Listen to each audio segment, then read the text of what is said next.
जिल्हा परिषद निवडणुकीचे पडगम वाजू लागलेले आहेत।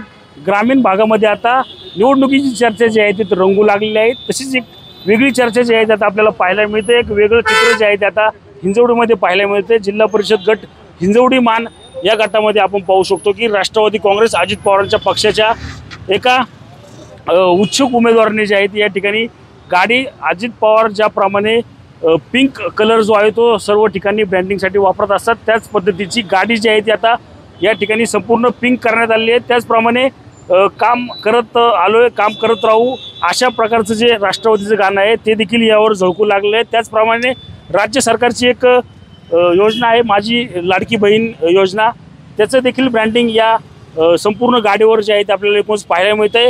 याच संदर्भात बोलण्यासाठी आपल्यासोबत साखरे आहेत।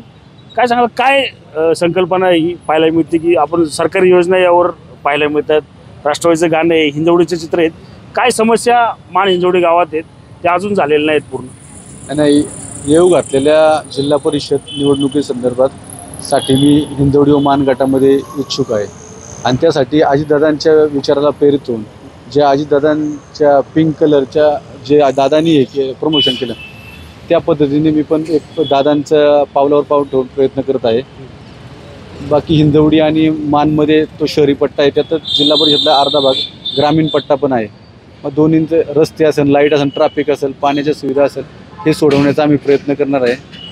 नक्कीच आपण पाहिलं तर जिल्हा परिषदेचे पडगम जे आहेत ते वाजू लागलेत। अशा पद्धतीने आता ग्रामीण भागामध्ये जे आहे ते आता वेगळ्या पद्धतीने ब्रँडिंग जे आहे ते आता पक्षाचे असेल किंवा उमेदवाराची होताना आपल्याला एकूणच पाहायला मिळत आहे। एकूणच पुण्याच्या ग्रामीण भागामध्ये अशा प्रकारे जिल्हा परिषदेच्या निवडणुकीचं पडगम जे आहे ते आता वाजू लागलेलं आपल्याला सर्व चित्र जे आहे ते आता पाहायला मिळत आहे। रणजित जाधव, TV9 मराठी, हिंजवडी, पुणे।